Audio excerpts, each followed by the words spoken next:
Good morning बच्चों, कैसे हैं आप? उम्मीद करते हैं सभी बच्चे स्वस्थ और ठीक होंगे। प्रतिदिन की बात इस दिन भी आप अपने पास एक नोट्स और कलम लेकर आज आप इम्पोर्टेंट मल्टीपल चॉइस क्वेश्चन का रिवीजन करेंगे। स्टूडेंट, आप रिवीजन करेंगे जो कि प्रीवियस एग्जाम में पूछे गए हैं। पिछले जो हमारे पास जितने भी एग्जाम हुए हैं उनमें हमारे पास ये क्वेश्चन पूछे गए हैं। स्टूडेंट, हमारे पास 6 क्वेश्चन है फर्स्ट चैप्टर से और बहुत ही इंपॉर्टेंट क्वेश्चन है। स्टूडेंट, हमारे पास 6 क्वेश्चन हमारे पास बहुत ही इंपॉर्टेंट क्वेश्चन है। तो आइए स्टूडेंट देखते हैं पहला क्वेश्चन हमारे पास क्या कहता है। पहला क्वेश्चन कहता है कि यूक्लिड विभाजन प्रमेय a बराबर बी क्यू प्लस आर यानी भाज्य बराबर भाजक गुणा भागफल प्लस शेषफल का सही संबंध हमारे पास है। पहला हमारे पास कह रहा है कि r का मान क्या हो, या तो 0 से कब r का मान 0 के कम हो या बराबर हो, या r का मान b से क्या हो, कम हो। r का मान दूसरे में कह रहा है r का मान 0 से अधिक हो और b से हमारे पास क्या हो, कम हो। तीसरे हमारे पास कह रहा है r का मान 0 से अधिक और 0 के बराबर हो लेकिन b से हमारे पास क्या हो, कम हो। तीसरे हमारे पास कह रहा है r का मान 0 से अधिक और 0 के कैसे हो, बराबर, लेकिन b से हमारे पास कैसा हो, b से हमारे पास कैसा हो स्टूडेंट्स, अधिक। b से हमारे पास कैसा हो, अधिक हो स्टूडेंट। अब आइए देखते हैं स्टूडेंट, हमारे पास यूक्लिड विभाजन प्रमेय कहती है a बराबर वी क्यू प्लस आर, और जो r का मान होगा वो सदैव क्या हुआ, या तो 0 से अधिक होगा और या 0 के बराबर होगा, या तो 0 से अधिक होगा या 0 से क्या होगा, बराबर होगा, लेकिन हमेशा b से कैसा होगा, कम। यानी जो शेषफल होगा वो शेषफल सदैव क्या होगा, या तो 0 के बराबर होगा या 0 से बड़ा। जैसे हमारे पास प्लस की 0 से बड़ी संख्या कौन सी होती है, प्लस की होती है, धनात्मक होती है। 1 2 3 4 5 6 7 8 धनात्मक होती है। 0 से बड़ी हमारे पास संख्या कौन सी कैसी होती है, पॉजिटिव होती है। तो हमारे पास शेषफल का मान क्या होगा, या तो 0 के बराबर होगा या 0 से क्या होगा, बड़ा होगा। लेकिन शेषफल का जो मान है वो क्या होगा, b से कैसा होगा, यानी भाजक से कैसा होगा, कम होगा। तो हमारे पास आइए स्टूडेंट देखते हैं, इसमें हमारे पास r का मान 0 से कम है तो ये ना होगा। r का मान 0 से अधिक है लेकिन बराबर का सिंबल नहीं, तो हमारे पास ये भी नहीं है और ये भी नहीं है। यहाँ आते हैं स्टूडेंट, हमारे पास r का मान 0 से अधिक है और 0 के बराबर भी है, और r का मान b से क्या है स्टूडेंट, कम है। तो हमारे पास इसका ऑप्शन सी होगा स्टूडेंट। क्या होगा, ऑप्शन सी होगा। बहुत इंपॉर्टेंट क्वेश्चन है स्टूडेंट्स, ये बोर्ड में कई बार पूछे जाते हैं स्टूडेंट्स। इंपॉर्टेंट क्वेश्चन हमारे पास स्टूडेंट ये। दूसरा हमारे पास है रूट एन, हमारे पास क्या है, एक संख्या है जहां एन हमारे पास क्या है, प्राकृतिक संख्या है। अगर रूट एन तुम्हारे पास एक संख्या है तो एन बराबर क्या होगा, प्राकृतिक संख्या हमारे पास क्या होती है, धनात्मक होती है, 0 को छोड़कर, डॉट डॉट। और अब हमारे पास रूट एन अगर कोई नेचुरल नंबर है तो हमारे पास रूट एन बताना है किस प्रकार की संख्या है। एन की जगह अगर मैं वन रख दूं तुम्हारे पास वन आएगा स्टूडेंट, और वन का वर्गमूल हमारे पास वन ही होगा। एन की जगह 2 रखो तुम्हारे पास रूट 2 आएगा और रूट 2 का वर्गमूल रूट 2 ही रहेगा। एन की जगह 3 रखो स्टूडेंट तो हमारे पास क्या आएगा, रूट 3 ही आएगा। एन की जगह 4 रखूं हमारे पास आएगा 2। एन की जगह अगर मैं 5 रखूं तो हमारे पास रूट 5 आएगा।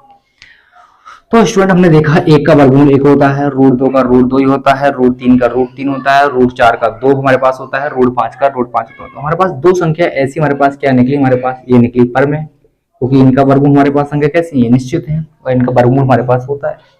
और शेष हमारे पास ये 3 हमारे पास क्या निकली, अपरिमेय, क्योंकि इनका वर्गमूल हमारे पास है नहीं। ये संख्या कैसी है, परमेय है।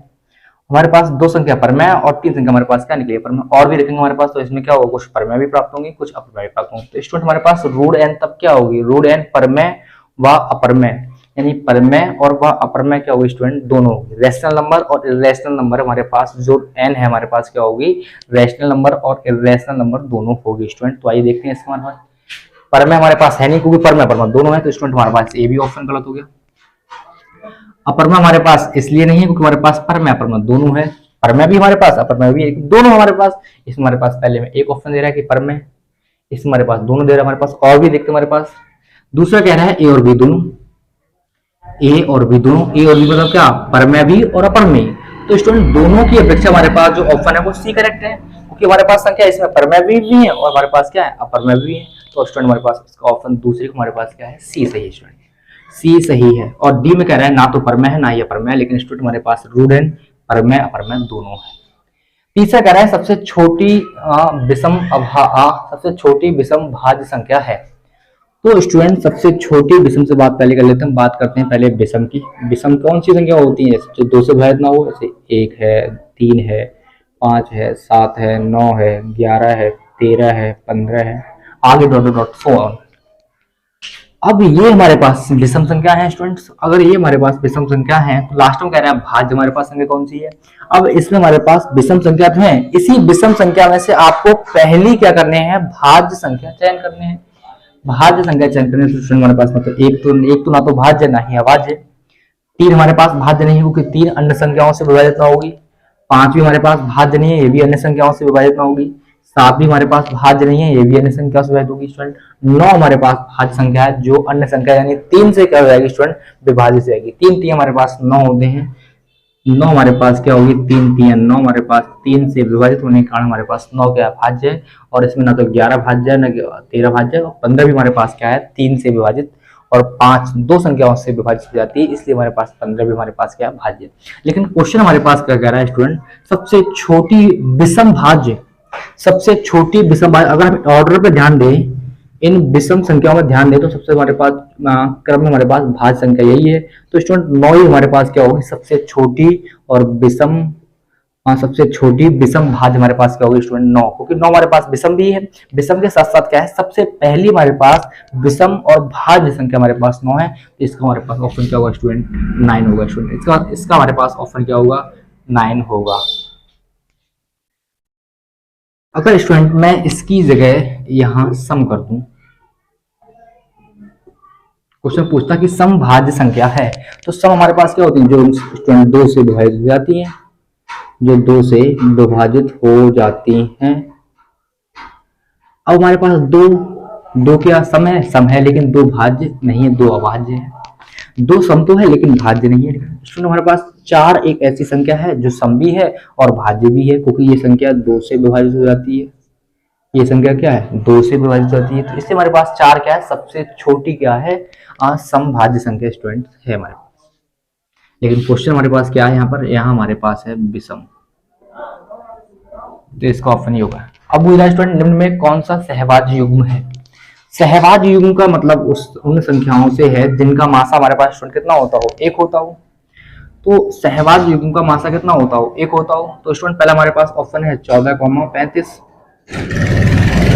14 को आप लिख सकते हैं 7 गुणा 2, 35 को आप लिख सकते हैं स्टूडेंट 7 गुणा 5। तो हमारे पास 14,35 का मासा हमारे पास कितना आ रहा है स्टूडेंट, सहभाज्य संख्या के लिए मासा अगर 1 आए तो संख्या 2 हमारे पास सहभाज्य 2 हमारे पास जो संख्या है उनका मासा कितना हो, 1 हो, तो उन्हें बोलते हैं सहभाज्य संख्या। अब इनका मासा हमारे पास 7 आ रहा है, तो पहला ऑप्शन हमारे पास इसका है ही नहीं। दूसरा ऑप्शन हमारे पास क्या है, दूसरा ऑप्शन है हमारे पास 18,25। 18 को आप ले सकते हैं 3 3 9 दूनी 18। 25 को आप ले सकते हैं 5 गुणा 5। अब इनका मासा निकाला जाए स्टूडेंट, अगर मैं इसमें 1 से गुणा कर दूं, इसमें भी 1 से गुणा कर दूं, 25 एकम 25, 25 ये भी 25 जा 9 तो 3 3 9 दूनी 18, 1 18 ये भी 18। अब इसमें हमारे पास कोई संख्या सेम नहीं है, तो स्टूडेंट हमारे पास इसमें हमारे पास क्या है, सेम है, केवल एक सेम है। तो हमारे पास इसका मासा कितना होगा, 18/25 का हमारे पास जो HCF यानी मासा है वो हमारे पास क्या है, 1 है। अब मासा 1 आ गया तो हमारे पास सहभाज्य युग्म हमारे पास क्या होगा स्टूडेंट, 18,25 होगा। क्या होगा, 18,25 होगा। इसके बाद हमारे पास स्टूडेंट 5वां क्वेश्चन है, जो कि चौथा क्वेश्चन स्टूडेंट 2020 में आया है, 5वां क्वेश्चन हमारे पास 2020 में आया है। 5वां क्वेश्चन हमारे पास है 15, 18, 24 का लासा निकालने। स्टूडेंट क्या निकालने हैं, लासा निकालने हैं। 15 को आप लिख सकते हैं 5 गुणा 3। 18 को आप लिख सकते हैं स्टूडेंट 3 गुणा 3 गुणा 2, और 24 को आप लिख सकते हैं स्टूडेंट 2 गुणा 2 गुणा 2, 8 3 24, 2 दूनी 4 दूनी 8, 8 3 24। हमें निकालना क्या है स्टूडेंट, इसका लासा निकालना है। लासा कहता है स्टूडेंट जो तीनों में सेम हो, आप इसे लिखिए स्टूडेंट, 2 2 इसमें है, 2 इसमें, तो 2 इसमें नहीं है स्टूडेंट। अब लासा निकालने का ट्रिक हमारे पास सिंपल मेथड है, इन संख्याओं में देख लो सबसे इसमें इसमें इसमें इसमें इनमें ये देखो कि सबसे अधिक बार कौन सी संख्या आई है स्टूडेंट। अगर इसमें ध्यान दूं तो इसमें सबसे लासा निकालना है, केवल मासा निकालना है, लासा निकालना है स्टूडेंट। इसमें देखो सबसे अधिक बार कौन सी संख्या आई हुई है। अगर इसमें देखें सबसे अधिक बार हमारे पास 2 है, 2 कितने बार हमारे पास 3 है, और 3 से हमारे पास कम बार इसमें 2 हो, 3 बार हमारे पास 2 है, तो 3 से कम हमारे पास यहाँ 1 बार है, यहाँ हमारे पास 1 बार भी नहीं है, 2 है, हमारे पास 3 बार है। तो सबसे अधिक 2 बार हमारे पास, 2 हमारे पास कितने बार है, 3 बार है, तो तीनों को पहले लिख लो, 2 गुणा 2 गुणा 2। सबसे अधिक बार होने के कारण तीनों 2 को लिख लिया। अब इन तीनों में देखो सबसे अधिक हमारे पास 3 यहाँ पे, 3 यहाँ भी है, 3 यहाँ भी। तीनों में देखो सबसे अधिक बार 3 किस संख्या में आया है, 15 हमारे पास 1 बार आया है, 18 हमारे पास 2 बार आया है, और 24 हमारे पास 1 बार आया है। तो जो सबसे अधिक है उस उन दोनों को लिख लो। हमारे पास 18 में तो हमारे पास 3 क्या है, 2 बार आया है, तो दोनों 3 को लिख लो स्टूडेंट। तीनों हमारे पास जो 18 है, 18 हमारे पास 3 क्या है, 2 बार आया है। मैक्सिमम बार हमारे पास इस संख्या में 18 में 2 बार आया है, तो दोनों तीनों को 2 बार लिख लेंगे स्टूडेंट।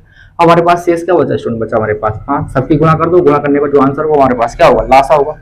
2 दूनी 4 दूनी 8, 3 तिया 9 गुणा 5, 8 पंजे 40 गुणा 9 और 4 नेम 36 यानी 360।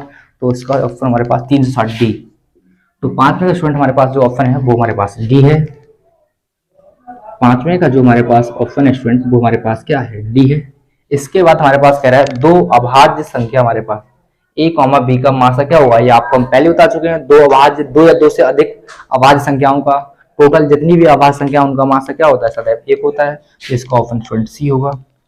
अब कह रहे हैं 2 अभाज्य संख्याओं का x, y है, तो उनका लासा क्या होगा। अभाज्य संख्या क्या होती है, जो अन्य संख्याओं से विभाजित ना होती है।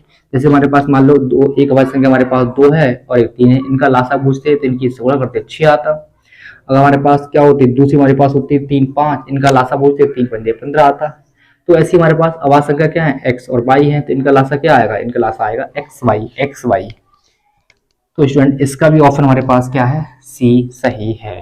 क्या है हमारे पास स्टूडेंट, सी सही है। नोट्स करें स्टूडेंट, इंपॉर्टेंट क्वेश्चन, एग्जाम की दृष्टि से बहुत इंपॉर्टेंट क्वेश्चन है स्टूडेंट्स। इन सभी क्वेश्चनों को नोट्स करें स्टूडेंट।